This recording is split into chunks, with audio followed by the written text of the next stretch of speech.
আমরা ক্ষমতা নেইনি, আমরা ক্ষমতায় বসিনি। এই 3 মাসের মধ্যে অনেক বড় সংস্কার করে দেব। তালিকা তৈরি করা, তালিকাটা আজও নিখুঁত হয়নি।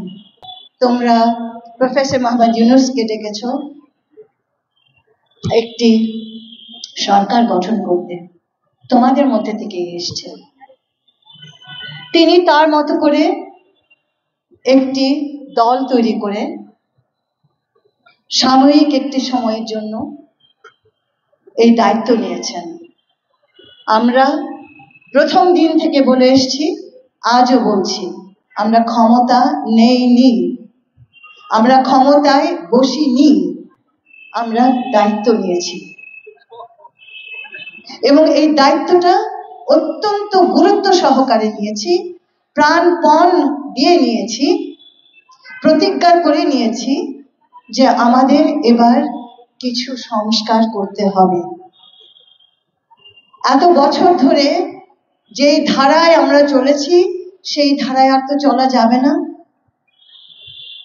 সংস্কার, তোমরা বলেছো, কি বলেছো? রিপেয়ার, না? ওই যে রিপেয়ার শব্দটা তোমরা প্রায় ব্যবহার করো। শব্দটা হঠাৎ করে মাথা থেকে চলে গেল আমার। হ্যাঁ, মেরামত, রাষ্ট্র মেরামত একটা সাংঘাতিক শব্দ। আমরা কিন্তু তোমাদের ওটা বুকে ধারণ করে ফেলেছি। মেরামত করতে হবে, সংস্কার করতে হবে, পুনর্গঠন করতে হবে এবং এমন একটা, যদি একটা জায়গায় আমরা দাঁড়াই, নির্বাচন, কারণ সেটার জন্য সবাই অপেক্ষা করছে। এই একটা জায়গায় যদি একটু গভীরে তলিয়ে দেখি আমরা, এই নির্বাচন ব্যবস্থাটা কেন ভেঙে গেল? কারণ আমার আপামর সরকারি ব্যবস্থাটাই ভেঙে গেছে। সেই জায়গাটায় দাঁড়িয়ে যদি আমি বলি যে আমরা এই 3 মাসের মধ্যে অনেক বড় সংস্কার করে দেব, তোমরাও আমাদের বিশ্বাস করবে না, আমরাও পারবো না সেটা করতে। তবে যখন আমরা দায়িত্বটা নিই, আমাদের প্রথম যে ক্যাবিনেট মিটিংটা হয়, সেই ক্যাবিনেট মিটিংয়ে প্রথম যে কথা উচ্চারিত হয় সেটি হচ্ছে, যে বাচ্চারা আত্মত্যাগ, তাদের ত্যাগ দিয়ে, তাদের জান দিয়ে এই দেশটিকে নতুন আলোর পথ তৈরি করে দিল, তাদের প্রতি আমাদের প্রথম দায়িত্ব এবং তাদেরকে সুস্থ করা,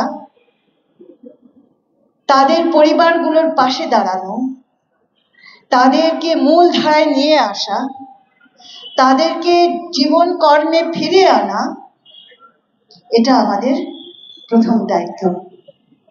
বলাটা সহজ, কিন্তু করতে গিয়ে এটা মোটেও সহজ ছিল না। প্রথম কথা হচ্ছে তালিকা, এবং আমরা 3টা মন্ত্রণালয় থেকে প্রথম 1.5 মাস তালিকা তৈরি করেছি এবং আমি জানি সেই তালিকায় অসম্পূর্ণ এবং সেটা ওয়েবসাইটে দিয়েছি, সেটারও সীমাবদ্ধতা আছে। সবাই সেটা দেখে তাদের ফিডব্যাকটা দিতে পারেনি।